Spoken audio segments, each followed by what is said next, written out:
এসো হাতে রেখে হাত আজ করব বায়াত, চলবেই আমাদের দিনের দাওয়াত। এসো হাতে রেখে হাত আজ করব বায়াত, চলবেই আমাদের দিনের দাওয়াত। আসসালামু আলাইকুম ওয়া রাহমাতুল্লাহি ওয়া বারাকাতুহু। আলহামদুলিল্লাহিল আজিজিল গফফার আল ওয়াহিদিল কাহ্হার, আহমাদুহু তাআলা বিল আশিয়্যি ওয়াল ইবকার وأشكره على نعمه الغزار وأسأله المزيد من فضله المدرار وأشهد أن لا إله إلا الله وحده لا شريك له كل شيء عنده بمقدار وأشهد أن سيدنا ونبينا محمدا عبد الله ورسوله النبي المصطفى المختار صلى الله تعالى عليه وعلى أصحابه المهاجرين منهم والأنصار والتابعين ومن تبعهم بإحسان ما تعاقب الليل والنهار. أما بعد فأعوذ بالله من الشيطان الرجيم. بسم الله الرحمن الرحيم. كما أنزلنا على المقتسمين الذين جعلوا القرآن عضين فوربك لنسألنهم أجمعين عما كانوا يعملون فاصدع بما تؤمر وأعرض عن المشركين إنا كفيناك المستهزئين الذين يجعلون مع الله إلها آخر فسوف يعلمون ولقد نعلم أنك يضيق صدرك بما يقولون فسبح بحمد ربك وكن من الساجدين واعبد ربك حتى يأتيك اليقين. আল্লাহ তাআলা ইরশাদ করেন, আর যেভাবে বিভক্তকারীদের উপর নাজিল হয়েছিল, যারা কোরআনকে ভাগ ভাগ করেছে, অতএব আপনার রবের শপথ আমি এদের সবাইকে জিজ্ঞাসা করব তারা যা করছিল এই বিষয়ের উপর।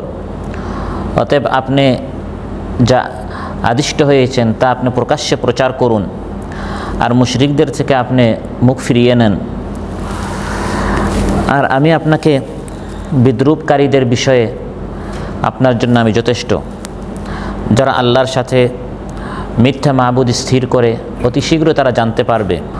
আর আমি আল্লাহ তাআলা জানি যে তারা যা বলছে, মুশকারি করে বিদ্রূপ করে, এই বিষয়ে আপনার দিল সংকুচিত হয়ে যায়, সংকীর্ণ হয়ে যায়।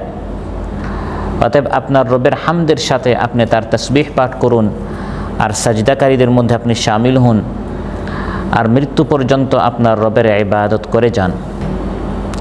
উমসালাল লেবার সিটি ডি উপশাহ কর্তৃক আয়োজিত আজকের এই মাহফিলে উপস্থিত প্রাণপ্রিয় আমার দিনদার ইমানদার ভাইরা, সূরাতুল হিজর থেকে 10টি আয়াত, শেষের 10টি আয়াত অর্থাৎ 90 থেকে 99 নম্বর আয়াত পর্যন্ত তিলাওয়াত করে এর সরল বাংলা অনুবাদ উপস্থাপন করেছি। এই 10টি আয়াতের আলোকে আপনাদের সামনে যে বিষয় আলোচনা উপস্থাপন করব সেটি হচ্ছে, কোরআনে কারীম আমাদেরকে পরিপূর্ণ মানতে হবে। কোরআনে কারীম আংশিক কোরআনে কারীম আমরা মানলে হবে না, এবং পুরা কোরআনের দিকে আমাদেরকে দাওয়াত দিতে হবে। দিন প্রচার, প্রসার, দাওয়াত, তাবলীগের কাজে আমাদের সবাইকে মেহনত করতে হবে, এবং সেটা কোরআনের কিছু অংশ প্রচার করব এবং কিছু অংশ গোপন করব এমন নয়, বরং আল্লাহর নির্দেশ অনুযায়ী প্রকাশ্যে স্পষ্টভাবে কোরআনের আয়াতগুলো, কোরআনের বিধানগুলো মানুষের সামনে বর্ণনা করতে হবে। আর এই কোরআনের বিধান বর্ণনা করতে গিয়ে মানুষ যদি মুশকারি করে, মানুষ যদি বিদ্রূপ করে, এই বিষয়ে আমরা চিন্তিত হব না, কারণ আমরা আল্লাহর দিকে আহ্বান করছি, আমাদের জন্য আল্লাহই যথেষ্ট।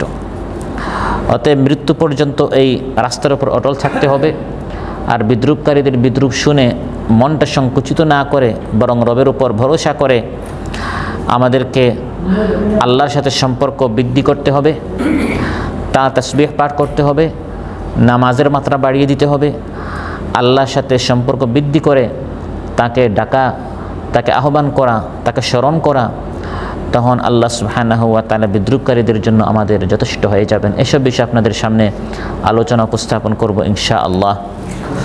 সম্মানিত ভাইরা, কোরআনে কারীম আল্লাহ সুবহানাহু ওয়া তাআলা আমার আপনার হেদায়েতের জন্য নাজিল করেছেন এবং এই কোরআনের মধ্যে আল্লাহ সুবহানাহু ওয়া তাআলা সব কিছু বিস্তারিতভাবে বর্ণনা করেছেন। মানব মণ্ডলীর যত সমস্যা রয়েছে সব সমস্যার সমাধান এই কোরআনের মধ্যে আল্লাহ তাআলা বায়ান করেছেন। ওয়ানাজ্জালনা আলাইকাল কিতাবা তিবিয়ানাল লিকুল্লি শাই ওয়া হুদান ওয়া রাহমাতান ওয়া বুশরা লিল মুসলিমিন। আল্লাহ তাআলা বলেন যে আমি হে নবী আপনার উপর এই কোরআন নাজিল করেছি। এই কোরআন হচ্ছে তিবিয়ানাল লিকুল্লি শাই, এখানে সব কিছু আল্লাহ তাআলা বিস্তারিতভাবে বর্ণনা করেছেন। আমার আপনার জীবন, আমরা কীরকম জীবন যাপন করব, প্রতিবেশীর সাথে, মুসলমানদের সাথে, অমুসলিমদের সাথে যত ধরনের মাসাইল আমাদের দরকার, যত বিষয় আমাদের বিধান রয়েছে, এই সব কিছু কোরআন এবং কোরআনের পাশাপাশি রাসূল সাল্লাল্লাহু আলাইহি সাল্লামের যে সুন্নত এর মধ্যে রয়েছে। অতএব এই কোরআন এবং সুন্নাহের আলোকে আমাকে আপনাকে জীবন যাপন করতে হবে এবং এই কোরআনকে ভাগ করা যাবে না। কি করা যাবে না? ভাগ করা যাবে না। কোরআনের কিছু অংশ মানব, কিছু অংশ বাদ দিব, এই ধরনের সুবিধাবাদী হলে কোরআন মানা হবে না। আল্লাহ সুবহানাহু ওয়া তাআলা এই কোরআন আমাদের উপর নাজিল করেছেন যাতে করে এই পুরা কোরআন আমরা মানি। এমন যেন না হয় যে কোরআনে কারীমের কিছু অংশ ভালো লাগে এটা গ্রহণ করলাম আর কিছু অংশ ভালো লাগে না সেটা আমরা বাদ দিয়ে দিলাম। বরং আমাকে আপনাকে পুরা কোরআন মানতে হবে এবং পুরা কোরআনের উপর আমল করতে হবে এবং পুরা কোরআনের দিকে আমাদেরকে মানুষদেরকে আহ্বান করতে হবে। আর যারা কোরআনকে ভাগ করে, যেটা ভালো লাগে সেটা গ্রহণ করে, যেটা ভালো লাগে না সেটা বাদ দেয়। যেমন কোরআনের একটি বিধান হচ্ছে হারাম খাওয়া যাবে না, মানুষের হক নষ্ট করা যাবে না। কিন্তু এখন একজন মানুষের অনেক হক সে নষ্ট করেছে, এখন সে চাইবে এই অংশটা যেন আমি না মানি, এই অংশটা বাদ দিতে সে চাইবে, কারণ এই আয়াতের উপর আমল করতে হলে তার স্বার্থের সাথে এটা বিরোধী, মানুষের হকটা ফিরিয়ে দিতে হবে। কেউ চায় গান বাজনা শুনতে, এখন গান বাজনা শোনা যাবে না, এই সংক্রান্ত যে আয়াত এবং হাদিস রয়েছে এগুলো সে মানতে চাইবে না। এভাবে ভাগ ভাগ করে যেটা মানতে মন চায় এগুলো গ্রহণ করলাম, যেটা মানতে মন চায় না এটা আমি বাদ দিলাম। আল্লাহ সুবহানাহু ওয়া তাআলা বলেন আল্লাহর কালামকে যারা এভাবে ভাগ করে তাদের উপর আগেও শাস্তি এসেছে এবং এখনও শাস্তি আসবে। কামা আনজালনা আলাল মুকতাসিমিনা আল্লাযীনা জাআলুল কুরআনা ঈদীন। কোরআনকে ঈদীন যারা ভাগ ভাগ করে, কিছু মানে কিছু মানে না। কামা আনজালনা আলাল মুকতাসিমিন, আগের জাতিদের মধ্যে তাওরাত ইনজিল যখন আল্লাহ নাজিল করেছেন তখন ইহুদি খ্রিস্টানরা একই অপরাধ করেছিল। আল্লাহ হুকুম নাজিল করেছেন, কিছু অংশ মানে কিছু অংশ মানে না। যেমন এখন এখানে আমরা এই প্রবাসে যেখানেই কাজ করি, কেউ দোকানে, কেউ কোম্পানিতে, আমার আপনার কর্তব্য হচ্ছে মালিকের সব বিধান মানা, তার সব কথা মানতে হবে। এখন একটা মানলেন আরেকটা মানলেন না, আসলে আপনার তার কথা মানেন নাই, মূলত নিজের কথাই মেনেছেন। তার যে নির্দেশটি আপনার মনমতো হয়েছে সেটা মেনেছেন, আর যে নির্দেশটি মনমতো হয় না সেটা মানেন নাই। যে অংশটি আমরা বাদ দিয়েছি ওটা আসলে নিজের মনের কারণে বাদ দিয়েছি, আর যেটা গ্রহণ করেছি ওটা মনমতো হয়েছে বিদায় সেটা আমি গ্রহণ করেছি। তাহলে ঘুরে ফিরে আমি মালিকের হুকুম মানি না, আমি আসলে আমার মতোই চললাম। ঠিক তেমনিভাবে আজ কিছু মুসলমান নামাজ পড়ে, হজ করে, উমরা করে, রোজা রাখে, আবার মিথ্যা কথা বলে মানুষের হক নষ্ট করে, মানুষদেরকে প্রতারণা ধোঁকা দিচ্ছে। তাহলে সে যে নামাজ পড়ছে এটা আসলে সে আল্লাহর হুকুম মানছে না। নামাজ পড়তে তার ভালো লাগছে, হজ উমরা করতে তার ভালো লাগছে, কিন্তু মিথ্যা এটা সে বর্জন করতে পারছে না, কারণ ওই মিথ্যা কথা বলতেও তার ভালো লাগে, মিথ্যা বর্জন করাটা তার ভালো লাগে না। তাহলে যে অংশ ভালো লাগে সেটা গ্রহণ করলো, যে অংশ ভালো লাগে না সেটা সে বাদ দিয়ে দিল। তাহলে ঘুরে ফিরে সে আসলে নিজের মতো চলছে। আল্লাহ তাআলা বনী ইসরাঈলের কথা, ইহুদি খ্রিস্টানদের কথা কোরআনের মধ্যে আল্লাহ উল্লেখ করেছেন। আফাতুমিনুনা বিবা'দিল কিতাবি ওয়া তাকফুরুনা বিবা'দ فما جزاء من يفعل ذلك منكم إلا خزي في الحياة الدنيا ويوم القيامة يردون إلى أشد العذاب وما الله بغافل عما تعملون। আল্লাহ তাআলা বলেন তোমরা কি কিতাবের কিছু অংশের উপর ঈমান আনো, কিছু অংশ তোমরা বাদ দিয়ে দাও? শোনো, এরকম যারা করবে, যারা মন মতো চলবে, দুনিয়াতেও তারা লাঞ্ছিত হবে এবং পরকালে আখিরাতেও তাদের জন্য কঠিন থেকে কঠিন শাস্তি রয়েছে। নাউযুবিল্লাহ। এই সতর্কবাণী আল্লাহ তাআলা ইহুদি খ্রিস্টানদের কথা উল্লেখ করে আমাদেরকে সম্বোধন করেছেন। আজ আমরা তাই করছি। আজ আমাদের অনেক মুসলমানদের ব্যাংক অ্যাকাউন্ট যেটা, সেটা হচ্ছে সুদী ব্যাংকে। এই সুদী ব্যাংকে অ্যাকাউন্ট খুলতে এটাকে আল্লাহ তাআলা হুকুম করেছেন না নিষেধ করেছেন? আমরা পরস্পর সমিতি করি, আমরা পরস্পর লেনদেন করি, আমরা ধার নিচ্ছি সুদের উপর ভিত্তি করে। অনেকের এরকম লোন আমাদের চলছে। এটাকে আল্লাহর হুকুম এর অনুযায়ী হচ্ছে না এর বিপরীত হচ্ছে? অথচ আল্লাহর আরেকটা হুকুম মাগরিবের নামাজ পড়তে হবে, সেই হুকুম মানতে আমরা মসজিদে চলে আসলাম। তাহলে আমরা এক হুকুম মানছি, এক হুকুম আমরা অস্বীকার করছি। এই অপরাধটি ইহুদি খ্রিস্টান করেছিল। তারা আমাদের আগে এই পৃথিবীতে শ্রেষ্ঠ জাতি ছিল। তারা নবীদের বংশধর। তাদের বংশের মধ্যে আগের সব নবীরা এসেছেন, শেষ নবী সাল্লাল্লাহু আলাইহি সাল্লাম ছাড়া।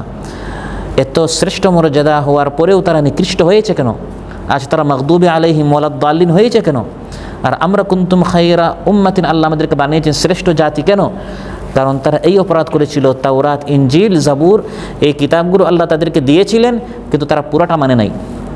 ওয়ামিনাল আহজাবি মান ইউনকিরু বা'দা, আল্লাহ বলেন আগের যে সকল উম্মত রয়েছে, দল রয়েছে, জাতি রয়েছে, মান ইউনকিরু বা'দা, আল্লাহর কালামের কিছু কিছু অংশ তারা ইনকার করত, অস্বীকার করত।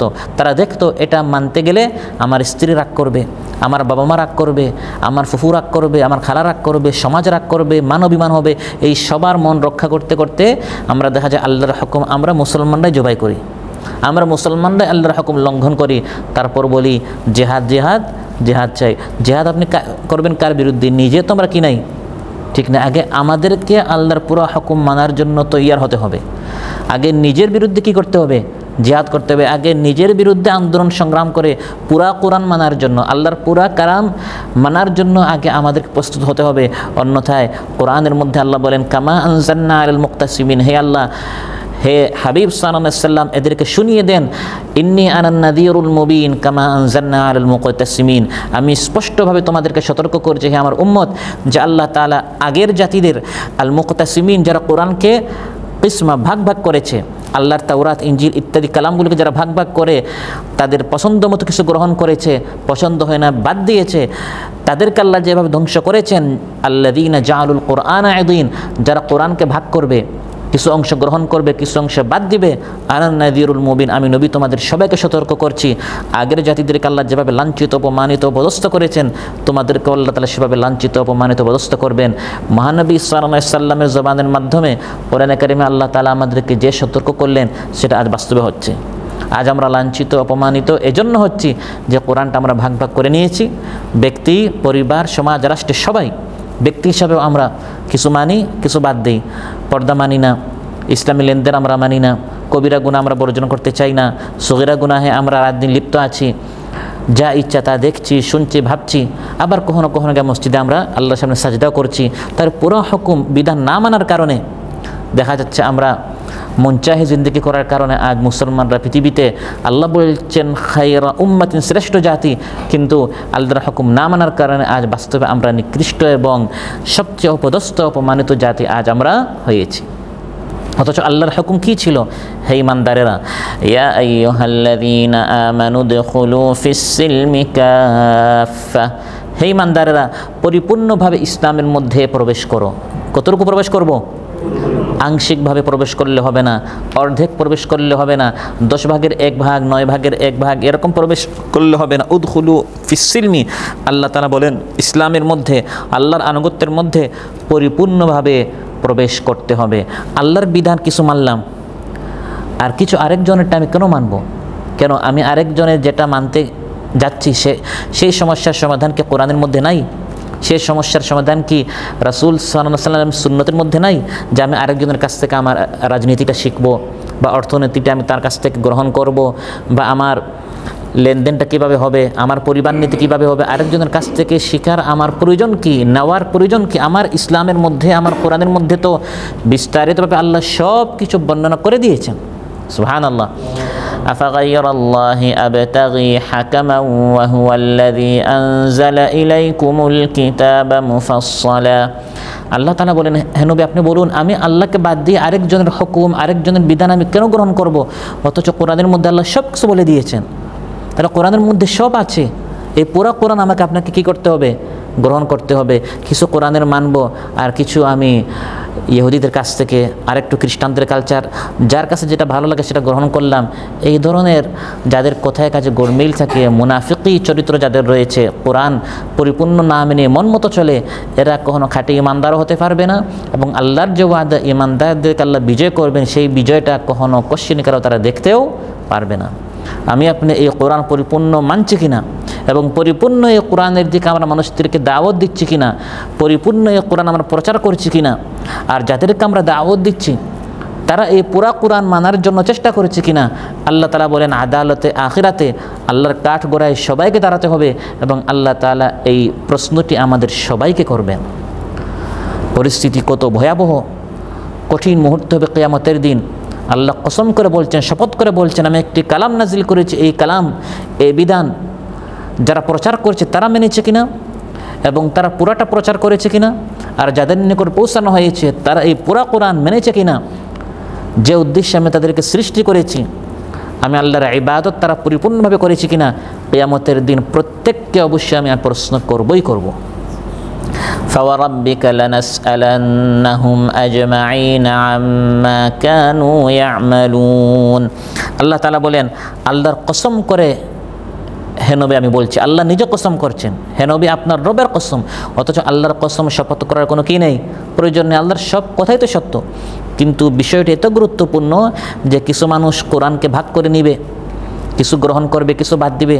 তাহলে যেটা বাদ দিলাম, ওই 10 পারা, ওই 5 পারা যেটা আমি বাদ দিয়েছি, ওটা আল্লাহ কেন নাজিল করলেন? ওটা পশু পাখির জন্য, না ফিরিস্তার জন্য, না অন্য কোনো প্রাণীর জন্য? আল্লাহ তো আমাদের জন্য নাজিল করলেন, সেটা আমি বাদ দিয়ে দিলাম। ওই বাদ দেওয়া দ্বারা আমি কী বুঝলাম? ওটা কোনো দরকার নাই, ওটার কোনো অর্থ নাই, ওটার কোনো গুরুত্ব নাই। আল্লাহ এত রাগ করেন, আল্লাহর এত ক্রোধ, আল্লাহ বলছেন কিয়ামতের দিন এদেরকে অবশ্যই আমার সামনে জবাব দিতে হবে। ওই অংশটা তারা কেন মানল না? শিক্ষানীতিটা কেন তারা মুশরিকদের কাছ থেকে আনতে গেল? রাজনীতিটা কেন তারা কাফিরদের কাছ থেকে শিখলো? পরিবার নীতিটা কেন তারা হিন্দুদের কাছ থেকে নিল? এভাবে ইসলামের এই বিধানগুলো, আহকামগুলো, এই শরিয়তের এই সকল বিধানগুলো তারা আমার দেওয়া, আল্লাহ প্রদত্ত এবং রাসূল সাল্লাল্লাহু আলাইহি সাল্লাম প্রদর্শিত এই ইসলামটা বাদ দিয়ে নামাজ রোজার মতো 2-1টা জিনিস তারা আমি আল্লাহর হুকুম মতো চললো, আর বাকি মসজিদ থেকে বের হয়েই ইহুদি, খ্রিস্টান, মুশরিক, মাজুস যারা রয়েছে তাদের মতো তারা কেন জীবনযাপন করলো? আম্মা কানু ইয়ামালুন। তারা দুনিয়াতে যে সকল আমল করতো, তারা যেভাবে জীবনযাপন করতো, তারা যেভাবে তাদের জীবন পরিচালনা করত, এই বিষয়ে অবশ্যই কিয়ামতের দিন আমার সামনে এই সকল মাখলুকাত, এই সকল মানুষের জবাব দিতে হবে। সম্মানিত ভাইয়েরা, আল্লাহ সুবহানাহু ওয়া তাআলা আমাদেরকে পৃথিবীতে পাঠিয়েছেন, অযথা এভাবে আমাদের জিন্দেগি যাবে না, বরং পাই পাই করে আল্লাহ প্রত্যেকের কাছ থেকে হিসাব নেবেন যে আমি নবী পাঠিয়েছি, কিতাব নাজিল করেছি, আর তুমি হেলায় খেলায় তুমি এভাবে তোমার সময় নষ্ট করেছো, তোমার জীবন নষ্ট করেছো, আমার কোরআন পড়ো নাই, আমার কোরআন শিখো নাই, আমার কোরআন প্রচার করো নাই, আমার কোরআন আমল করো নাই, এই কোরআনের উপর রাসূল সাল্লাল্লাহু আলাইহি সাল্লামকে শিখো নাই, তাকে জানো নাই, তার সিরাত পড়ো নাই, তার জিন্দেগি জানো নাই, এবং সে অনুযায়ী আমল করো নাই। আল্লাহ বলেন, আল্লাহ কসম করে বলছেন, ফাওয়ারাব্বিকা লানাসআলান্নাহুম আজমাইন আম্মা কানু ইয়ামালুন। হে নবী আপনার রবের কসম, আমি এদের প্রত্যেককে জিজ্ঞাসা করব তারা কি আমল করেছে, আমার কোরআন সুন্নাহর উপর আমল করেছে কিনা। ফালানাসআলান্নাল্লাযীনা উরসিলা ইলাইহিম ওয়ালানাসআলান্নাল মুরসালিন। আল্লাহ তাআলা বলেন, অবশ্যই যাদেরকে পাঠিয়েছি, নবী, রাসূল, আলিম, তারপর দাঈল আল্লাহ, মুজাহিদ যারাই আছে, তাদেরকে আমি জিজ্ঞাসা করব তারা পুরা কোরআন প্রচার করেছে কিনা। এবং যাদের নিকট আমি পাঠিয়েছি উম্মতিদেরকে আমি আল্লাহ তাআলা প্রত্যেককে জিজ্ঞাসা করব, আপনাদের রুমে গিয়েছিল, আপনাদের ক্যাম্পে গিয়েছিল, আপনাদের এলাকায় গিয়েছিল, আপনাদের দরজায় নক করেছিল, আমার কোরআন সুন্নাহ প্রচার করার জন্য আমার বার্তাটি আপনাদের নিকট তারা বহন করে পৌঁছে দিয়েছিল, আপনারা আমল করেছেন কিনা। আম্মা কানু ইয়ামালুন। আল্লাহ বলেন, কিয়ামতের দিন প্রত্যেককে এই প্রশ্ন আল্লাহর পক্ষ থেকে করা হবে।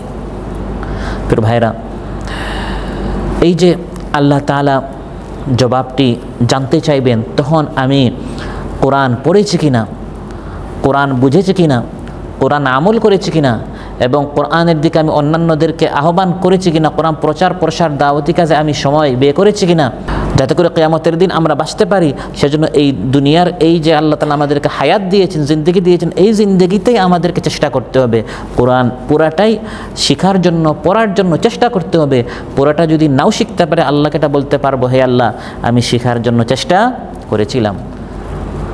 আল্লাযীনা জাআলুল কুরআনা একদিন ভাগ ভাগ করে ওই 5 সূরা শিখেছি, 10 সূরা শিখেছি, এটা কি পুরা কোরআন হয়েছে? এটা কোরআনের সামান্য অংশ। বাকিটা শেখার আমার চিন্তাও নাই, আগ্রহও নাই, ফিকিরও নাই, প্ল্যান পরিকল্পনাও নাই। কিন্তু এক সময় আমার মাটির ঘর ছিল, টিনের ঘর আমার হয়ে গেল, সেখান থেকে আমার দালানকুঠা হলো, জায়গা জমিন হলো, 2 তলা থেকে 10 তলা হলো। এগুলো প্ল্যান হয়েছে বিধায় বেড়েছে, একদিনও হয় নাই, 10 বছর লেগেছে, 20 বছর লেগেছে। তাহলে আখিরাতের তারাক্কির জন্য, আখিরাতের ক্ষেত্রে আমার ইলম, আমল, ঈমান ইত্যাদি বৃদ্ধি করার জন্য, মানটার ভালো করার জন্য আমি নিরাশ কেন হব যে আমার দ্বারা হবে না? কোরআন তো অনেক কঠিন, আমি শিখতে পারবো না। এই 30 পারা কোরআন অবশ্যই আমি শিখতে পারবো, আমি পড়তে পারবো, আমি জানতে পারবো, এবং এই পুরো কোরআনের দিকে আমি অবশ্যই দাওয়াত দিতে পারবো। হ্যাঁ, এর জন্য হতে পারে আমার জীবন থেকে 10 বছর লেগে যাবে, 20 বছর লেগে যাবে, আর হতে পারে সারা জীবনই চলে যাবে, আমি শেষ করতে পারবো না। কিন্তু 10 পারা 15 পারা হয়ে যাবে, তখন আল্লাহকে এটা বলবো, হে আল্লাহ আমি যাত্রা শুরু করেছিলাম তোমার কালাম শেখার জন্য, তোমার কালামের জন্য, মানুষদেরকে দাওয়াত দেওয়ার জন্য। মুবারক একটি কাফেলা ওদের সাথে আমি কাজ করেছি, আমি সময় দিয়েছি, এটি কমপক্ষে আমি আল্লাহর সামনে বলতে পারবো। আল্লাহ তাআলা তার হাবিব সাল্লাল্লাহু আলাইহি ওয়াসাল্লাম বলছেন, হে হাবিব, যারা কোরআনকে ভাগ ভাগ করে কিছু অংশ মানে, কিছু অংশ বাদ দেয়, তাদের কথা বাদ দিয়ে আমি আল্লাহ তাআলা যেভাবে বলেছি আপনি প্রকাশ্যে স্পষ্টভাবে কোরআন প্রচার করে যান, পুরা কোরআনের দিকে দাওয়াত দেন। কে কি বলে, কে কি সমালোচনা করে, হে হাবিব, হে আমার নবী, হে আমার রসুল, আপনি সেদিকে তাকাবেন না। কোরআনের কিছু অংশ দাওয়াত দিলে মানুষ খুশি হবে, আর কিছু অংশ এমন আছে সেটার দিকে দাওয়াত দিলে কিছু মানুষের চেহারা কালো হয়ে যাবে, কিছু মানুষের মুখ মলিন হয়ে যাবে। যারা সুদখোর, সুদের আয়াত শুনলে তাদের শরীরে কি হয়, জ্বলতে থাকবে। যারা ঘুষখোর, ঘুষের আয়াত শুনলে তার সহ্য হবে না। যারা খুনি, যারা মানুষকে হত্যা করে, যারা জালিম, যারা মানুষের উপর শোষণ করে, জুলুম শোষণের আয়াত শুনলে এগুলো তার সহ্য হবে না। বিদায় এই সকল আয়াত আমরা বাদ দিয়ে দিব নাকি? সবাই বলেন নাই? বাদ দিয়ে দিব। আল্লাহ তার নবীকে বলছেন, ফাসদা বিমা তুমারু ওয়া আরিদ আনিল মুশরিকিন। হে হাবিব, আপনাকে আমি আল্লাহ তাআলা যেভাবে বলছি, কোরআনকে ভাগ ভাগ না করে পুরা কোরআন প্রচার করেন। সুদখোরকে সুদের আয়াত শুনান, ঘুষখোরকে ঘুষের আয়াত শুনান, বেনামাজিকে নামাজির আয়াত শুনান, যে পর্দা করে না তাকে পর্দার আয়াত শুনান, যে গীবত করেছে তাকে গীবতের আয়াত শুনান, যে মস্কারি করে মুসলমানদের কিনে মুসলমানদেরকে হে প্রতিপন্ন করে তাদেরকে এই সকল আয়াত শুনান। এভাবে কোরআনে কারিমে যত আদেশ আছে, যত নিষেধ আছে, ফাসদা বিমা তুমারু, আপনি প্রকাশ্যে এই কোরআন মানুষের নিকট পৌঁছান। আর আপনি দেখছেন আপনার সমাজে অন্যায় হচ্ছে, অপরাধ হচ্ছে, অত্যাচার হচ্ছে, ব্যভিচার হচ্ছে, আপনি কোরআন প্রচার করলেন না, কোরআনের এই সকল আয়াত মানুষদেরকে শেখালেন না। কেন? এখানে যদি আমি কোরআনের দাওয়াত দিতে যাই, মানুষ কি বলবে, সবাই আমাকে নিয়ে হাসাহাসি করবে। আপনি আপনার চোখের সামনে দেখছেন তারা আপনার আরেক মুসলমান ভাইকে নিয়ে কথা বলছে, তার দুশ্চর্চা করছে, গীবত করছে, আপনি জানেন এটা অন্যায়, সেখানে আপনি গিয়ে গীবত সম্পর্কে তাদেরকে সতর্ক করলেন না, আপনি খামোশ থাকলেন। রাসূল সাল্লাল্লাহু আলাইহি ওয়াসাল্লাম ইরশাদ করেন, আস-সাকিতু আনিল হাক্কি শাইতানুন আখরাস, বুবা শয়তান। কি শয়তান? প্রকাশ্যে কোরআন সুন্নাহ প্রচার করে নাই, সত্য প্রকাশ করে নাই, প্রসার করে নাই, বরং খামোশ ছিল। ফাসদা বিমা তুমার, স্পষ্টভাবে কোরআন প্রচার করে নাই। যখন তার চোখের সামনে অন্যায় হচ্ছে, সে দেখছে যে এখানে যা হচ্ছে এটা সঠিক নয়, এটা সত্য নয়, এটা হক নয়, তারপরেও চোখ লজ্জায় মানুষ কি বলে ফেলবে, মানুষ কি মন্তব্য করবে, মানুষ কি সমালোচনা করবে, সেই ভয়ে রাসূল সাল্লাল্লাহু আলাইহি ওয়াসাল্লাম ইরশাদ করেন, যে ব্যক্তি হক কথা থেকে খামোশ থাকলো এই হচ্ছে বুবা শয়তান। এবং কিয়ামতের দিন আল্লাহর আদালতে দুইজন সমান অপরাধী, যে অন্যায় করে, যে অন্যায় সহে। সেজন্য রাসূল সাল্লাল্লাহু আলাইহি ওয়াসাল্লামকে আল্লাহ হুকুম করছেন, এবং আমাদের সবাইকে আল্লাহ হুকুম করেছেন কিয়ামত পর্যন্ত পুরা কোরআন আমাকে আপনাকে প্রচার করতে হবে। কোরআনে কারীমের 30 পারা কোরআন 114টি সূরায় যা আছে সেটা মানুষের নিকট পৌঁছাবার জন্য এই সংগঠন কাজ করে যাচ্ছে। আলহামদুলিল্লাহ, এটা আল্লাহর হুকুম। তার নবীকে আল্লাহ বলছেন ফাসদা বিমা তুমার, হে নবী আপনাকে যেরকম আদেশ করা হয়েছে এরকম আপনি পুরা কোরআন মানুষের সামনে আপনি উপস্থাপন করুন। হ্যাঁ, কিছু মানুষ কিছু মানতে চাইবে, কিছু বাদ দিতে চাইবে, আপনি তাদেরকে বলুন আমি তোমাদের কথা মতো এরকম আমি সত্য কথা বন্ধ করতে পারবো না। আজও আমাদের সমাজে আছে, পুরা কোরআন প্রকাশ করতে যাবেন, এই কোরআনটাই আরবিতে তিলাওয়াত করা হয় নামাজে, কিন্তু পিছনে আমিন বলে, পিছনে বলে যে আমরা আপনার সাথে আছি। আমিন মানে কি? ঠিক আছে, কিন্তু ওই ইমাম সাহেব যেটা আরবিতে পড়লেন সেটা যখন এই চেয়ারে বসে বাংলায় বলা শুরু করেন তখন মাইকটি সামন থেকে সরিয়ে দেয়। অথচ এই বেমালুম বুঝলো না, এই নির্বুধ বুঝলো না যে ইমাম সাহেব এখন যা বলছেন এটা তার কথা নয়, এই কথাটাই কিছুক্ষণ আগে তিনি আরবিতে নামাজে তিলাওয়াত করেছেন। তো পুরা কোরআন জুলুম সম্পর্কে, ঘুষ সম্পর্কে, সুদ সম্পর্কে, জিনা ব্যভিচার সম্পর্কে, মানুষের হক নষ্ট করা সম্পর্কে, জায়গা জমি দখল করা যাবে না, শেয়ার মার্কেট, এগুলো সব মানুষের হক আত্মসাৎ করা যাবে না। কোরআনের এই আয়াতগুলো বাংলা থেকে যখন আরবি থেকে যখন বাংলায় অনুবাদ করে বলা শুরু করবে তখন দেখা যাবে একদল মানুষ এটা সহ্য করবে না। আল্লাহ তাআলা বলেন, হে হাবিব আপনি এদেরকে শুনিয়ে দেন আমি আল্লাহর হুকুম অনুযায়ী আমি কিন্তু পুরা কোরআন প্রচার করব। সুবহানাল্লাহ। কুল ইন্নামা উমিরতু আন আ'বুদাল্লাহা ওয়া লা উশরিকা বিহি ইলাইহি আদউ ওয়া ইলাইহি মাআব। হে নবী আপনি বলুন ইন্নামা উমিরতু, এটা আল্লাহর হুকুম আমার প্রতি, এটা আল্লাহর কি? এটি ফরজ। আন আ'বুদাল্লাহা ওয়া লা উশরিকা বিহি, আমি শুধু আল্লাহর ইবাদত করব, আল্লাহর সাথে কাউকে শরীক করব না, আমি শুধু আল্লাহকে ভয় করব। ইলাইহি আদউ, সে আল্লাহর দিকে আমি দাওয়াত দিয়েই যাব। সুবহানাল্লাহ। ওয়া আ'রিদ আনিল মুশরিকিন, আল্লাহ বলেন এই দাওয়াত দিতে গিয়ে পুরা কোরআন প্রচার করতে গিয়ে যখন কোরআনের বিরোধী কাফির, মুশরিক, মুনাফিক, তাগুত, বাতিল, মজুসি যারা আছে তারা যখন আপনার বিরুদ্ধে সমালোচনা করা শুরু করবে তখন আপনি বলবেন তুমি কিন্তু আমাকে চিনো না, আপনি আর 10টার জবাব দিবেন নাকি? না, যারা দ্বীনের দাওয়াত করবে তাদের সমালোচনার জবাব দেওয়ার সময় নেই। ও আ'রিদ আনিল মুশরিকিন, আল্লাহ বলেন আপনি মুখ ফিরিয়ে চলে যান, তাদেরকে সালাম বলে। সুবহানাল্লাহ। ইসলামের কত সুন্দর নীতি। আমার কাজ হচ্ছে আল্লাহর বাণী মানুষের নিকট পৌঁছানো, আমার কাজ হচ্ছে আযান দেওয়া, আল্লাহর হুকুমটি মুআদ্দিন যেটা আরবিতে বলছেন সেটা বাংলায় বিস্তারিত ব্যাখ্যা করে পুরা কোরআন মানুষের নিকট পৌঁছানো। তারপর কেউ পাগল বলবে, কেউ জাদুকর বলবে, কেউ গণক বলবে, আমাকে বলবে না বা কেন? রাসূল সাল্লাল্লাহু আলাইহি সাল্লামকে বলেছে। আমাদেরকে যখন রুম থেকে বের করে দেয়া হয় বা কথা শুনতে চায় না, মোবাইল দেখছে, ওই সামান্য আচরণে আমার মনক্ষুণ্ণ হয়ে যায়। মাঝে মধ্যে আমরা চাই দাওয়াতি কাজ বন্ধ করে দিতে, অথচ আমার আপনার চেয়ে শ্রেষ্ঠ, এই ধরার উপর শ্রেষ্ঠ মানব নবীদেরকে কি না বলা হয়েছে? তাদের চরিত্রের উপর আঘাত দেওয়া হয়েছে, শরীরের উপর আঘাত দেওয়া হয়েছে। রাসূল সাল্লাল্লাহু আলাইহি সাল্লামের আপন থেকে আপন আবু লাহাব, তার চাচি উম্মে জামিল ঘরে থাকতে দিত না, উপর থেকে তাদের উপর কি ফেলতো? ময়লা ফেলতো, কাটা ফেলতো। ঘর থেকে বের হলেই দেখতেন সুন্দর করে তার রাস্তায় পুরা কাটা ময়লা দিয়ে পুরা রাস্তাটি সাজিয়ে রেখেছে, তিনি ঘর থেকে বের হতেই পারতেন না। এভাবে কষ্টের পর কষ্ট আল্লাহ তাআলা কোরআন এর আয়াত নাজিল করে আবু লাহাবের জন্য ধ্বংস এর ঘোষণা করেছেন। তাব্বাত ইয়াদা আবি লাহাবিন ওয়া তাব মা আগনা আনহু মালুহু ওয়া মা কাসাব। এত কষ্ট, এত নির্যাতন, এত নিপীড়ন, তারপরেও রাসূল সাল্লাল্লাহু আলাইহি ওয়াসাল্লাম কোরআনে কারীম পুরাটা মানুষের নিকট প্রচার এবং প্রসার করতে তিনি থেমে যান নাই। সুবহানাল্লাহ। এবং কোরআনের দাওয়াত বাদ দিয়ে চায়ের দোকানে বসে বসে কে আমাকে নিয়ে কী বলেছে সেখানে তিনি উত্তর দিতেও যান নাই, তিনি দাওয়াত দিয়ে গেছেন। ওয়া আ'রিদ আনিল মুশরিকিন, সমালোচনা তো তারাই করবে যাদের কোনো কাজ নেই, তাদের কাজ হচ্ছে একটা কাজ, সেটা হচ্ছে সমালোচনা করা। আর যারা সমালোচকের জবাব দিতে যায় তারা সমাজ গড়তে পারে না, সে আপনার পিছনে, আপনি আবার তার পিছনে চলে গেছেন। সমালোচনা যখন কেউ করে সে সামনে করে না, সে কোথায় করে? ওই পিছনে সে সারা জীবন থাকবে, আপনি সামনে থাকবেন। কিন্তু আপনি যখন আপনার কাজ বাদ দিয়ে আল্লাহর দিকে দাওয়াত দিতে আপনি বের হয়েছিলেন, এই দাওয়াতি কাজ বাদ দিয়ে তারা জবাব দিতে যাবেন, আপনার আরও 10টা কাজ ছিল, 10টা কাজ হবে না, আপনি আরও তার পিছনে চলে গেলেন।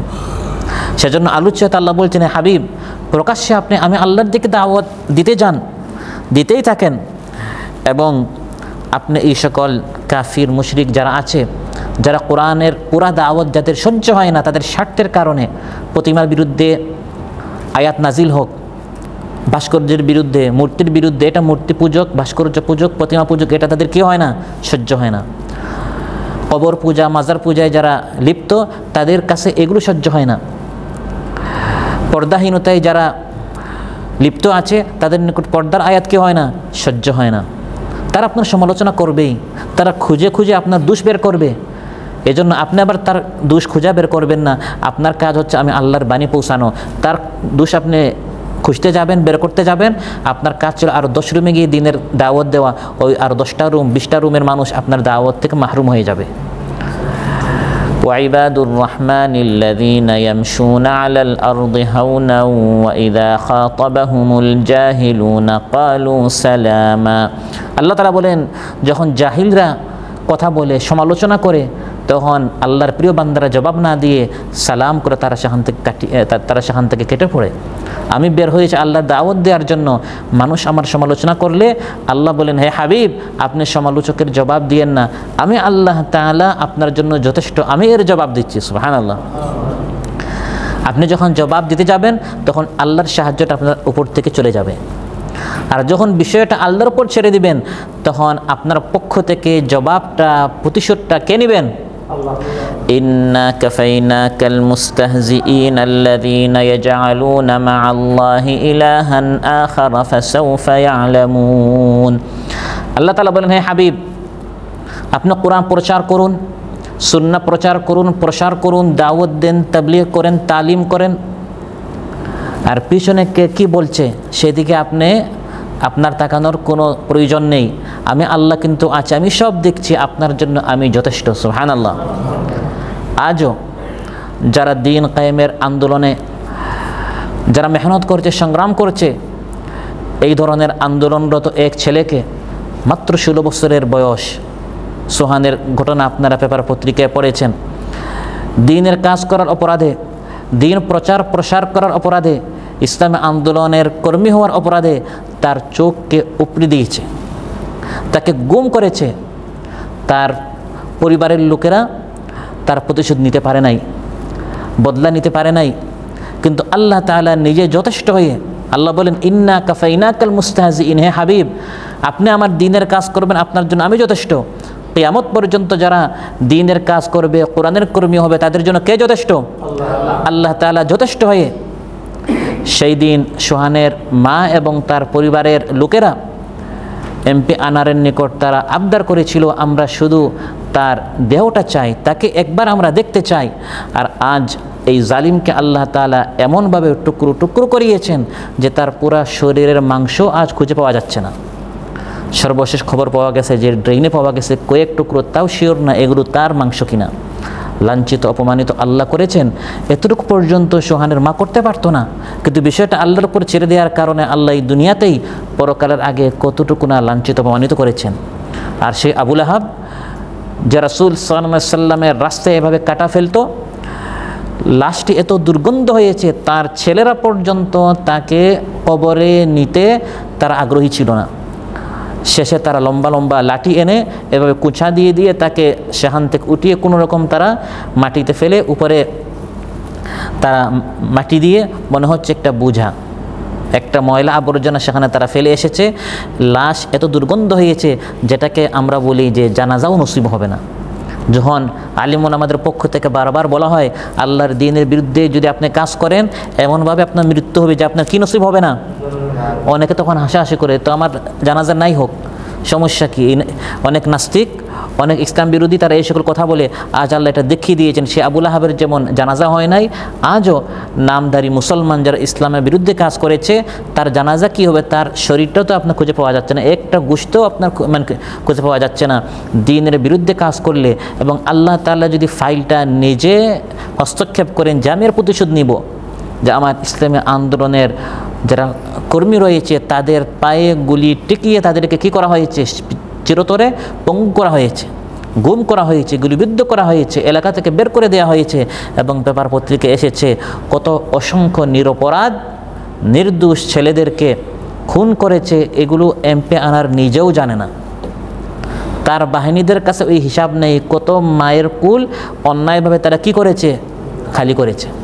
আজ আল্লাহ সুবহানাহু ওয়া তাআলা আলোচ্য আয়াত থেকে যেটা আমরা জানলাম, ইন্না কাফাইনা কাল মুস্তাহজিন। কাফাইনা এটা আমরা বাংলায় বলি যে আপনার জন্য আল্লাহ কাফি। কাফি মানে যথেষ্ট। আল্লাহ বলেন, হে হাবিব, ঘর থেকে আপনি বের হওয়া মাত্রই একজনে বলে পাগল, একজন বলে সাহির জাদুকর, একজন বলে কাহিন গণক, একজন বলে আফতার অর্থাৎ লেস কাটা, যার জবাবে আল্লাহ তাআলা নাজিল করেছেন ইন্না শানিআকা হুয়াল আবতার। মহানবী সাল্লাল্লাহু আলাইহি ওয়াসাল্লামের পরপর ছেলে মারা যেত, তখন কাফিররা বলে মুহাম্মদ আর চিন্তা করিও না, তার মিশনটা তারপরে ধরে রাখার মতো কেউ নাই, এ হচ্ছে লেশ কাটা, অর্থাৎ তার ছেলেরা সব মারা যাবে। আল্লাহ আয়াত নাজিল করলেন, আমার নবীর আদর্শ কিয়ামত পর্যন্ত ধরে রাখার জন্য তার রক্তের ছেলের দরকার না, আমি তার উম্মতের তার রুহানি সন্তান এমনভাবে সৃষ্টি করে দিব, তারা তাদের বুকের তাজা রক্ত জমিনে ঢেলে দিলে হলেও আমার নবীর আদর্শকে তারা অক্ষুণ্ণ এই পৃথিবীতে টিকে রাখবে। সুবহানাল্লাহ। আমি আপনি যদি এভাবে দিনের কাজ করি, আল্লাহ তাআলা মাঝে মধ্যে এরকম ঝলক দেখান যে আল্লাহর কুদরত, আল্লাহর ক্ষমতা কতটুকু। যারা নবীর বিরুদ্ধে, নবীর আদর্শের বিরুদ্ধে, কোরআনের বিরুদ্ধে যারা কাজ করে, আল্লাহ তাআলা এই পৃথিবীতে তাদেরকে কীভাবে লাঞ্ছিত করেন, অপমানিত করেন। আল্লাযীনা ইয়াজআলুনা মা'আল্লাহি ইলাহান আখার ফাসাউফা ইয়ালামুন।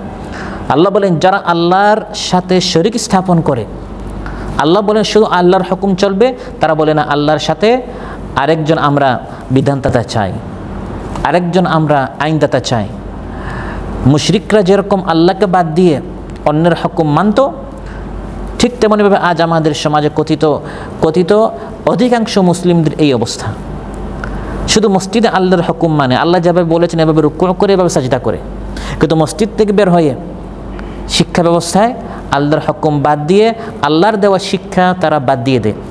মুসলমানদের শিক্ষা ব্যবস্থায় প্রথমে থাকতে হবে কোরআন, 2 নম্বরে হাদিস। বাংলাদেশ কোরআন সুন্নাহ পরিষদের শিক্ষা ব্যবস্থায় প্রথমে কোরআন অধ্যয়ন, 2 নম্বরে হাদিস অধ্যয়ন। এটি হচ্ছে ইসলামী শিক্ষা ব্যবস্থা। আর আমাদের দেশে কোরআন পড়লে তো আপনি অনেক পিছনে চলে যাবেন। বর্তমান সামনের প্রজন্ম যারা আসছে তারা যদি কোরআন পড়ে, ওই 1400 বছর আগের সাত তাসা এগুলো শিখলে আমরা যুগের তালে চলতে পারবো না। আমরা অনেক আধুনিক, আমরা অনেক প্রগতিশীল, যুগের তালে চলতে হবে, ওই আমেরিকার সাথে চলতে হবে, রাশিয়ার সাথে চলতে হবে। এগুলো আজ আমরা টকশোতে শুনি কি না? শুনি। অথচ রাসূল সাল্লাল্লাহু আলাইহি ওয়াসাল্লাম ইরশাদ করেন, যদি প্রগতিশীল হতে চাও, আধুনিক হতে চাও, কামিয়াব হতে চাও, সফল হতে চাও, খায়রুকুম মান তাআল্লামাল কুরআনা ওয়া আল্লামা। আর যারা কোরআনের আদর্শ বুলন্দ করার জন্য ঝান্ডা উত্তোলন করেছে, তাদের বিরুদ্ধে ষড়যন্ত্র, তাদের বিরুদ্ধে মস্কারি। আল্লাহ বলেন, আল্লাযীনা ইয়াজআলুনা মা'আল্লাহি ইলাহান আখার। এই সকল বিদ্রূপকারী, ষড়যন্ত্রকারী, ফাসাউফা ইয়ালামুন, অতি শীঘ্রই তারা জানবে আখিরাতের আগে দুনিয়াতে কত কঠিন থেকে কঠিন শাস্তি তাদের জন্য অপেক্ষা করছে।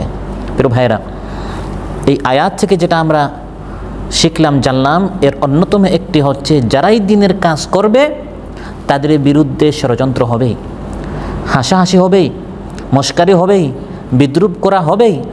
নবী রাসূলরা এই মস্কারি বিদ্রূপ থেকে তারা নিরাপদ থাকতে পারেন নাই। আল্লাহ তাআলা আক্ষেপ করে বলছেন, ইয়া হাসরাতান আলাল ইবাদি মা ইয়াতিহিম মির রাসূলিন ইল্লা কানু বিহি ইস্তাহজিউন। দাওয়াতি এই লাইনের, দাওয়াতি এই মিশনের অন্যতম একটি গুরুত্বপূর্ণ বিষয় হচ্ছে এই রাস্তার মধ্যে মস্কারি আছে, বিদ্রূপ আছে, ষড়যন্ত্র আছে, চক্রান্ত আছে, আপনাকে নিয়ে এগুলো করা হবেই। এগুলো বুঝে শুনে আমরা দাওয়াতি কাজে আমাদের নামতে হবে। মানুষদের রুমে আপনি যাবেন, 10 জনেই যে চলে আসবে বিষয়টা এমন নয়। 15 জনের নিকট গিয়েছেন, সবাই যে ফুলের মালা দিয়ে আপনাকে বরণ করবে বিষয়টা এমন নয়। আল্লাহ আক্ষেপ করে বলছেন, বান্দাদের উপর আফসোস, যে এলাকায়, যে দেশে, যে নগরীতে, যে জমানায়, যে যুগে আমি নবী পাঠিয়েছি, ইল্লা কানু বিহি ইস্তাহজিউন, সবাই নবীদের কিনে মস্কারি করেছে। অথচ আমি আপনি কত মিথ্যা কথা বলি, আমি আপনি কত অপরাধে লিপ্ত। আর নবীদের চরিত্র 40 বছর আগেই তার উম্মতিরা বলেছে আস-সাদিকুল আমিন, সত্যবাদী আমানতদার। নবীরা জীবনে একটা মিথ্যা বলেন নাই, একটা আমানতের খেয়ানত করেন নাই। তারপরেও এরকম ফুলের মতো পবিত্র সুন্দর চরিত্র তাদের কিনে উপাস করা হয়েছে, অপরাধ একটা তারা দাওয়াতি কাজ করেছে। তাহলে মানুষদেরকে কোরআনের দিকে, ইসলামের দিকে দাওয়াত দিতে গেলেই মস্কারি করা হবে, বিদ্রুপ করা হবে, এটা বুঝে শুনে আমাদেরকে মানুষদেরকে আল্লাহর দিকে আহ্বান করতে হবে। পারা যাবে তো ইনশাআল্লাহ? কোরআনের দিকে আহ্বান করতে হবে এবং পুরা কোরআন, ওই যতটুকু বললে মানুষ খুশি হবে আর পুরা কোরআন এর দাওয়াত দিতে গেলেই মুখ কালো হয়ে যাবে, আমাকে নিয়ে হাসবে, মস্কারি করবে, ওই ভয়ে আমরা বাদ দিয়ে দিব না। আল্লাহ বলেন তুমি আমার কাজ করো, ইন্না কাফাইনাকাল মুস্তাহজিইন। আর যারা মস্কারি করছে তাদের জন্য আমি যথেষ্ট, আমি এর ব্যবস্থা নিচ্ছি। বড় শেখ, বড় মন্ত্রী, বড় এমপি, বড় কোনো সরকারি বা প্রশাসনের ক্ষমতাধর কেউ যদি বলে তুমি কোনো চিন্তা করিও না, তোমার মামলাও করতে হবে না, আমি পুরো ফাইল দেখছি, তখন আমরা ভিতরে সাহস পাই কি না? সব সরকারের বড় সরকার, যার হাতে আসমান জমিন সব কিছু, এক ইশারায় বৃষ্টি বলেন, ভূমিধস বলেন, ভূমিকম্প বলেন, বন্যা, প্লাবন ইত্যাদি সব তার এক এক ইশারায় ইয়াকুলু লাহু কুন ফায়াকুন। তিনি বলছেন বান্দা আমার কাজ করো, তুমি আমার বান্দা, আমি তোমার জন্য যথেষ্ট। সুবহানাল্লাহ। আলাইসাল্লাহু বিকাফিন আবেদা। আল্লাহ বলেন আমি কি বান্দার জন্য যথেষ্ট না? ইব্রাহিম আলাইহিস সালাম নমরুদের জমি দখল করেন নাই। ইব্রাহিম আলাইহিস সালাম নমরুদকে কোনো দিন গালি দেন নাই। তার ব্যক্তি কোনো স্বার্থে, পারিবারিক কোনো বিরোধে নমরুদ ইব্রাহিম আলাইহিস সালামকে অগ্নিতে নিক্ষেপ করে নাই। তার অপরাধ ছিল তিনি নমরুদকে আহ্বান করেছিলেন কার দিকে? যেহেতু আল্লাহর দিকে আহ্বান করার অপরাধে নমরুদ আমাকে এই অগ্নিতে নিক্ষেপ করছে, নিক্ষিপ্ত হওয়ার সময় জিবরিল আলাইহিস সালাম এসে বললেন হে ইব্রাহিম আমার নিকট কোনো সাহায্য চাও, এবং জিবরিলকে যার ৬৬টি ডানা আছে একটি ডানা করলে আসমান জমিন বন্ধ হয়ে যায়। এরকম অগ্নি এগুলো তো মুহূর্তের ভিতরে সব উড়িয়ে দেওয়া তার জন্য কোনো বিষয় না। কিন্তু তিনি বলেছেন হাসবুনাল্লাহু ওয়া নি'মাল ওয়াকিল। বুখারীর বর্ণনা, আমার জন্য আল্লাহ যথেষ্ট, কারণ আমি এই অবস্থায় আমার ব্যক্তি কোনো স্বার্থে নয়, নমরুদের সাথে আমার ব্যক্তিগত কোনো বিরোধ নেই। আমার অপরাধ একটাই, আমি আহ্বান করেছি আল্লাহর দিকে। যেহেতু আল্লাহর দিকে আমি আহ্বান করার অপরাধে এই ষড়যন্ত্রের শিকার হয়েছি, আল্লাহ আমাকে বাঁচাবেন। কুলনা ইয়া নারু কুনি বারদান ওয়া সালামান আলা ইব্রাহিম। আল্লাহ অগ্নির প্রতি হুকুম আল্লাহ তাআলা জারি করে দিলেন, হে অগ্নি এখন থেকে তুমি শান্তিদায়ক ঠান্ডা হয়ে যাও আমার ইব্রাহিমের জন্য। সুবহানাল্লাহ। যে অগ্নির কাজ হচ্ছে জ্বালানো, নমরুদ দেখছে যে ওই অগ্নির ভিতরে আমার প্রাণের শত্রু ইব্রাহিম, সে তো খাচ্ছে, সে তো পানি পান করছে, সে তো অগ্নির ভিতরে আরও শান্তিতে আছে। আপনি দেখছেন যে সুদ নিলে শান্তি, সুদ না নিলে অশান্তি। আর আল্লাহর কথা হচ্ছে আল্লাহর হুকুম মানলে শান্তি। অগ্নির ভিতরে আল্লাহ শান্তি দিতে পারেন। সুবহানাল্লাহ। আর সুদি লেনদেন করলে, ঘুষ নিলে, ওই বেশি টাকার মধ্যে, বিশাল প্রাসাদের মধ্যে আল্লাহ তাআলা স্বামী স্ত্রীতে ঝগড়া লাগিয়ে আর অশান্তির আগুন লাগাতে পারেন।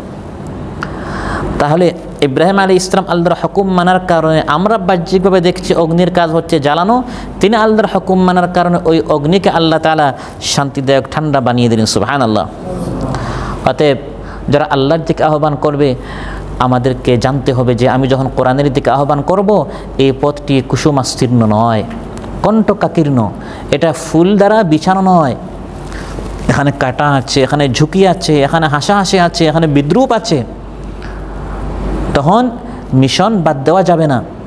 হ্যাঁ, মানুষ হিসাবে মনটা ছোটো হয়ে যেতে পারে, মাঝে মধ্যে আমরা বলি যে ভাই অনেক যাই, মানুষ আসতে চায় না, এ সকল মন্তব্য হতে পারে। মানুষ হিসাবে আমরা তো আর লাকড়ি না, কাঠ না, মেশিন না, লোহা না, বরং আমরা মানুষ, দিল আছে, আবেগ আছে, ভালোবাসা আছে, কষ্ট আছে। মানুষ বেশি আসলে মনটা প্রশস্ত হয়, মানুষ কম হলে মনটা কী হয়? ছোটো হয়। এই সকল লাকড়ি, কাঠ, ইট, পাথর এদের কোনো কী নেই, অনুভূতি নেই। পুরা দিন তাকে আঘাত করলে বা না করলে, তার প্রশংসা করেন বা তার সমালোচনা করেন, তার ভিতরে কোনো পরিবর্তন আসে? তো আমরা মানুষ, সামনে যদি কেউ এসে প্রশংসা করে অটোমেটিক মানে চেহারাটা কী হয়ে যায়? ফর্সা হয়ে যায়, আলোকিত হয়, সুন্দর উজ্জ্বল হয়। আর সমালোচনা করলে মুখটা কালো হয়। তো মহানবী সাল্লাল্লাহু আলাইহি ওয়াসাল্লাম আল্লাহ বলছেন, হাবিব আমি জানি আপনি যে দাওয়াতের কাজ করছেন আর প্রত্যাশিত কাঙ্ক্ষিত মানের আপনি কোনো ফল পাচ্ছেন না। বছরের পর বছর দাওয়াত দিচ্ছেন, একজন, দুইজন, তিনজন খুচরা হিসাবে আসে। তো মানুষ হিসাবে তার মনটা কী হয়ে যায়? সংকুচিত হয়ে যায়, মনটা ছোটো হয়, কষ্ট পান।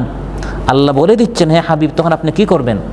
ওয়ালাকাদ না'লামু আন্নাকা ইয়াদিকু সাদরুকা বিমা ইয়াকুলুন। হে নবী, আমি আল্লাহ জানি তাদের এই সকল কথাবার্তা শুনে আপনার মনটা সংকুচিত হয়ে যায়। তাও কে বলে? আপন চাচা আবু লাহাব, আপন চাচি উম্মে জামিল। ঘরের থেকে যখন আপনার উপর আঘাত করা হয়, বল্লম মারা হয়, তখন আঘাতটা একটু কে হয়? বেশি হয়। আর মক্কার যারা আছে সবাই আল্লাহ নবীর আত্মীয়, কেউ কাছের কেউ দূরের, এবং এরাই এতদিন তাকে সত্যবাদী বলল, আমানতদার বলল, আজ এরাই তাকে মিথ্যাবাদী বলছে এই দিনের কারণে, দিন এবং কোরআন প্রচার করার অপরাধে। ফলে তিনি মাঝে মধ্যে কষ্ট পেতেন যে এত দাওয়াতি কাজ করছি, আমি কোনোদিন মিথ্যা বলি নাই, কোনোদিন আমানতের খেয়ানত করি নাই, কোনোদিন কাউকে কষ্টও দেয় নাই, তারপরেও তারা আমাকে নিয়ে তো হাসাহাসি করে, বিদ্রুপ করে, মস্কারি করে, আর কয়জন আমার দাওয়াত কবুল করছে। এইরকম কখন ইসলাম প্রতিষ্ঠা হবে? এরকম কি কখনো আমরা দিন প্রতিষ্ঠা করতে পারবো? এই সিস্টেমে এই প্রশ্ন আমাদের ভিতরে অনেক সময় চলে আসে, যে হারে বারবার সে ক্ষমতায় যাচ্ছে, মনে হয়তো একবারে কিয়ামত পর্যন্ত থাকবে। আর আমরা এভাবে দাওয়াতি কাজ করতে করতে কোন দিন কিভাবে ইসলাম প্রতিষ্ঠা হবে? আপনাকে ক্ষমতায় যেতে আল্লাহ বলেন নাই, আপনাকে আল্লাহ বলেছেন দিনের কাজ করতে, দিন প্রচার প্রসার করতে। কার মাধ্যমে দিন প্রতিষ্ঠা হবে এটা আল্লাহ জানেন। রাসূল সাল্লাল্লাহু আলাইহি ওয়াসাল্লামকে আল্লাহ বলেছেন দিনের কাজ করতে। রোম পারস্য বিজয় হয়েছে এটা তিনি দেখেন নাই, তিনি দেখেছেন মক্কা বিজয় হয়েছে, খাইবার বিজয় হয়েছে। রোম পারস্য বিজয় হয়েছে হযরত ওমর রাদিয়াল্লাহু আনহু জামানায়। তাহলে হযরত ওমর রাদিয়াল্লাহু আনহু জামানায় তিনি যে ফল পেয়েছেন, সেই ফল পেয়েছেন যে গাছটি রোপণ করেছিলেন কে? রাসূল সাল্লাল্লাহু আলাইহি ওয়াসাল্লাম। আমরা আপনার কাজ হচ্ছে রুমে রুমে যাওয়া, ঘরে ঘরে যাওয়া, প্রজন্মের পর প্রজন্মকে দাওয়াত দেওয়া। যখন আল্লাহ কবুল করবেন, আফগানিস্তানের মতো তালেবানের হাতে 20 বছর পরে আবার তাদের মাধ্যমে ইসলাম আল্লাহ প্রতিষ্ঠা করে দিতেও পারেন। মনটা যেন ছোটো না হয়, মাঝে মধ্যে আল্লাহ দেখিয়ে দেন আল্লাহ তারা কিনা করতে পারেন। সুবহানাল্লাহ। পৃথিবীর সুপার পাওয়ার আমেরিকা সহ, রাশিয়া সহ ইউরোপিয়ান সকল জোট মহাজোটগুলো এসে নাস্তানাবুদ হয়ে, পরাজিত হয়ে আফগানিস্তান থেকে যেতে বাধ্য হয়েছে। সুবহানাল্লাহ। দিনের কাজ আমরা করে যাব, কিন্তু মনটা ছোটো হবে না। দিনের কাজ করে যেতে হবে। আর মনটা ছোটো হলে ফাসাব্বিহ বিহামদি রাব্বিক, আল্লাহ বলেন তোমার রবের তাসবিহ করো, তোমার রবের হামদ পড়ো, তোমার রবকে ডাকো। সুবহানাল্লাহ। দাওয়াতি কাজ যখন করতে যাব, মানুষদেরকে কোরআনের দিকে যখন আহ্বান করতে যাব, আল্লাহর নিকট প্রথমেই দোয়া করবো, হে আল্লাহ আমার মনটা যেন সংকুচিত না হয়, বরং আমার দিলটা তুমি প্রশস্ত করে দাও। সুবহানাল্লাহ। রাব্বি শরাহ লি সাদরি ওয়া ইয়াসসির লি আমরি ওয়াহলুল উকদাতাম মিন লিসানি ইয়াফকাহু কাওলি। প্রথম দোয়া হচ্ছে হে আল্লাহ আমার দিলটা প্রশস্ত করো, আমার এই মিশনটা সহজ করো, আর আমার জবানটা খুলে দাও। জবানের আগে দিল, কারণ দিলটা যখন ছোটো হয়ে যায় তখন জবান থেকে কোথায় বের হয় না। মুসা আলাইহিস সালাম একা একজন, সাথে মাত্র একজন ভাই, ভাইয়ের নাম কি? হারুন আলাইহিস সালাম। আর যাচ্ছেন পৃথিবীর ইতিহাসের সবচেয়ে বড় জালিম, সবচেয়ে বড় প্রতাপশালী, প্রভাবশালী এবং সবচেয়ে বড় ক্ষমতাধর, তার নাম কি ছিল? ফিরআউন। সেখানে গিয়ে তো আমরা কথা বলার আগে আমাদের জ্ঞান, আমরা অজ্ঞান হয়ে পড়বো যে তার সামনে কথা বলবো, তার সিকিউরিটি, তার বডিগার্ড, তার বিশাল প্রাসাদ দেখে। এজন্য আল্লাহ তাআলা ইযহাব ইলা ফিরআউনা ইন্নাহু তাগা, যাও ফিরআউনের নিকট। এটার সঙ্গে সঙ্গে আল্লাহ দোয়া শিখিয়ে দিয়েছেন, দাইলাল্লাহ, তুমি যখন রুমে রুমে যাবে, বিরোধিতার ঝড় দেখে, ঝুঁকিপূর্ণ রাস্তা দেখে তুমি আমি আল্লাহর নিকট দোয়া করো, হে আল্লাহ দিলটা প্রশস্ত করে দাও। তখন আল্লাহ যদি দিলটা প্রশস্ত করে দেন, ফাসাব্বিহ বিহামদি রাব্বিক, বেশি বেশি করে যদি রবের নাম নেও, রবকে যদি ডাকো, তখন আল্লাহ তাআলা এত সহজ করে দিবেন।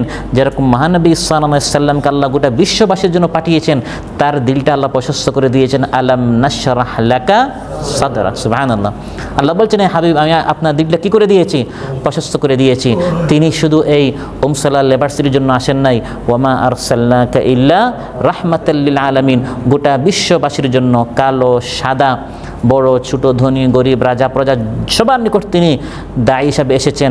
তার সম্বোধন ছিল ইয়া আইয়ুহান নাস, হে মানব সকল। এত মানুষের সামনে কিভাবে দাওয়াত দিব? তার দিলটা ছোটো হয় নাই। নাশরাহ লাকা সাদরাকা, আল্লাহ তাআলা তার দিলটা খুলে দিয়েছেন। আল্লাহকে স্মরণ করলে আলা বিযিক্রিল্লাহি তাতমাইন্নুল কুলুব, তখন দিলটা প্রশান্তি পায়, দিলটা দাওয়াতের কাছে স্থির থাকবে। আর আমরা অনেক সময় দাওয়াতি কাজ করতে গিয়ে যখন ঝড় আসে, বিরোধিতা আসে, আল্লাহকে স্মরণ না করে মাঝে মধ্যে আমরা মানুষদেরকে স্মরণ করে ফেলি যে অমুক আসে না, তমুক আসে না। তো অমুক তমুক, এটা আপনি কাকে স্মরণ করছেন? মানুষকে, নাকি? মানুষকে স্মরণ করা যাবে না, স্মরণ করতে হবে কাকে? আমরা বলবো ইনশাআল্লাহ আল্লাহ তাকে নিয়ে আসবেন। আমি দাওয়াত দিয়েছি ইনশাআল্লাহ, এভাবে আল্লাহর নাম নিয়ে নিয়ে আল্লাহর নিকট চাইবো। আল্লাহ চাইলে তার দিলটাও ঘুরিয়ে দিতে পারেন। ইন্নাল কুলুবা বাইনা ইসবাঈনি মিন আসাবিইর রহমানি ইউকাল্লিবুহা কাইফা ইয়াশা। বুখারীর বর্ণনা, সব দিলগুলো আল্লাহর 2 আঙ্গুলের মাঝখানে যেভাবে আল্লাহ চান সেভাবে আল্লাহ উল্টান। কত নামাজি বেনামাজি হয়ে যায়, কত বেনামাজি নামাজি হয়ে যায়। এজন্য আপনি নামাজি বড় অহংকার করবেন না। রুমে রুমে যাচ্ছেন, আমার দাওয়াতে সবাই আসতেছে, অহংকার করার বিষয় না। রাব্বানা লা তুযিগ কুলুবানা বাদ ঈদ হাদাইতানা। আপনি দাওয়াত দিচ্ছেন, একসময় আপনি নিজে বেনামাজি হয়ে যেতে পারেন। দোয়া করেন, হে আল্লাহ সঠিক পথ দেখা পাওয়ার পর আমার দিলটা তুমি এই পথ থেকে কি করিও না, বক্র করিও না, আমাকে পথভ্রষ্ট করিও না, আমি যেন এই পথের উপর অটল থাকি, অনড় থাকি। ওয়াকুম মিনাস সাজিদিন। আল্লাহ বলেন মানুষ দাওয়াত কবুল করছে না, সমালোচনা করছে, বিরোধিতা করছে, এই জন্য মনটা ছোটো না করে বেশি বেশি করে নামাজ পড়ো। নামাজে আমি আল্লাহকে ডাকো আর বলো, হে আল্লাহ আমি তোমার বাণী মানুষের নিকট পৌঁছাবার জন্য, দাওয়াতি কাজ করার জন্য চেষ্টা করছি, মানুষ আসছে না। হে আল্লাহ আশকু ইলাইকা দুআফা কুওয়াতি ওয়া কিল্লাতা হিলাতি ওয়া হাওয়ানি আলান নাস। তাইফ থেকে আসার সময় তাইফের ময়দান আল্লাহর নবী সাল্লাল্লাহু আলাইহি ওয়াসাল্লামের রক্তে গোসল করেছে, রক্তে রঞ্জিত হয়েছে। তিনি তাইফ থেকে ফিরে এসে নামাজে দাঁড়িয়ে গেলেন। আল্লাহর নিকট শিকায়ত করলেন, অভিযোগ করলেন, হে আল্লাহ আমি গিয়েছি তাদের নিকট, তারা মানে নাই। এভাবে আল্লাহর সাথে তিনি কথা বলেছেন। কানা ইদা হাজাবাহু আমরুন ফাজা ইলাস সালাহ। কোনো সমস্যার সামনে আসলেই তিনি মানুষের সাথে শেয়ার করার আগে কার সাথে শেয়ার করতেন?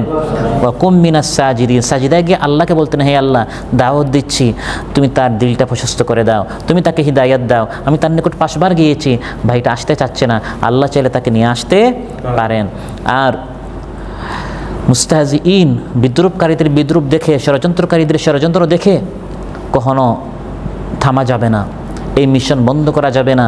বরং আল্লাহ তাআলা তার হাবিবকে বলছেন এবং আমাদের সবাইকে বলছেন, আমৃত্যু এই মিশন চালিয়ে যেতে হবে, নিষ্ক্রিয় হওয়া যাবে না, এই পথ ছাড়া যাবে না, দাওয়াতি কাজ থেকে বিরত হওয়া যাবে না। 2 দিন দাওয়াত দিয়ে ফলাফল পাওয়ার জন্য তাড়াহুড়া করা যাবে না। হতে পারে হযরত নূহ আলাইহিস সালামের মতো 950 বছর মেহনত করে মাত্র কয়জন এসেছিল? 80-82 জন। ওয়া মা আমানা মাআহু ইল্লা কালিল। আপনি নিরাশ হবেন কেন? আমাদের এক উপশাখা জনশক্তি 80 থেকে বেশি হয়। আমরা এক দাওয়াতি সমাবেশে আমাদের সহযোগী বৃদ্ধি হয়ে যায় 80-82 জন, আর তিনি 950 বছরে 80 জন। আমরা নিরাশ কেন হই? আমাদের কাজ হচ্ছে পৌঁছানো, হিসাব নেওয়া নয়। হিসাব কে নেবেন? আল্লাহ নেবেন। সে মানছে কিনা তার হিসাবটা কে নেবেন? ফাইন্নামা আলাইকাল বালাগু ওয়া আলাইনাল হিসাব। বিদায় আল্লাহ তাআলা বলেন, ওয়া'বুদ রাব্বাকা হাত্তা ইয়াতিয়াকাল ইয়াকিন। মৃত্যু আসা পর্যন্ত আল্লাহর ইবাদত করো। ফাইদা ফারাগতা ফানসাব ওয়া ইলা রাব্বিকা ফারগাব। রবের ইবাদত করো, মৃত্যু পর্যন্ত আল্লাহর ইবাদত করো, আল্লাহর দিকে ডেকে যাও। প্রতিকূল পরিস্থিতি দেখে, আবহাওয়া দেখে, বৈরী পরিবেশ দেখে থামা যাবে না। আমার কাজ হচ্ছে চালিয়ে যাওয়া।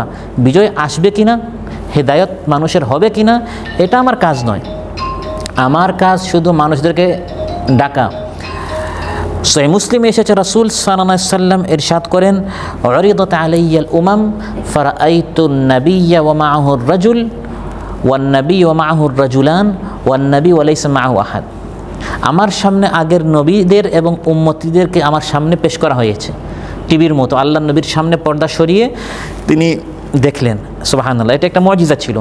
তিনি বলেন, আমি এমন অনেক নবী দেখেছি তার সাথে উম্মত মাত্র 1 জন। কয়জন?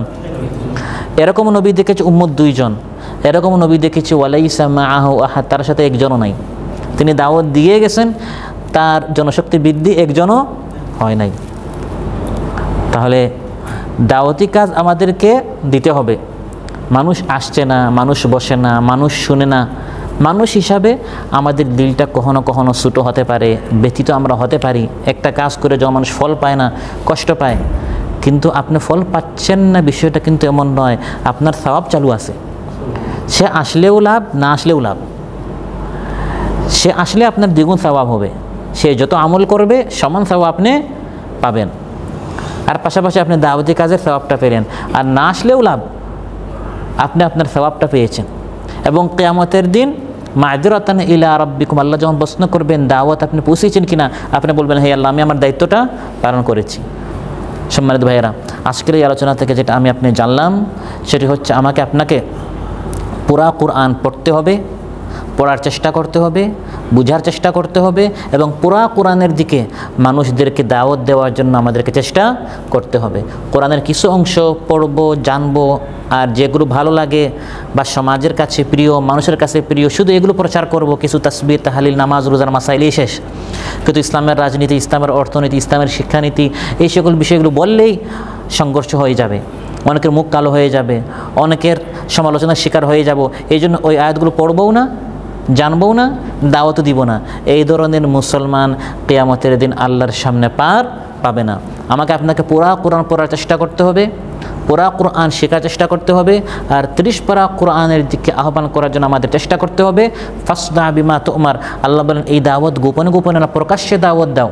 ফালা ইয়াকুন ফি সাদরিকা হারাজুন, এই দাওয়াতের কারণে তোমার মনটা যেন ভয় ভীত সন্ত্রস্ত না হয়, সংকুচিত সংকীর্ণ না হয়। আল্লাহর দিকে আহ্বান করছি, এটা ফখরের সাথে বলতে হবে, এটা খুশির সাথে বলতে হবে।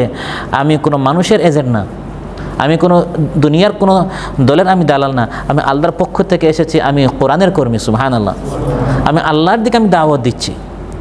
ফার্স্ট এটা প্রকাশ্যে বলতে হবে। আর বৈরী পরিবেশের কারণে, বিরোধী পরিস্থিতির কারণে যারা হাসছে, যারা সমালোচনা করছে, এদের বিষয়টা আমি আল্লাহর উপর ছেড়ে দিব।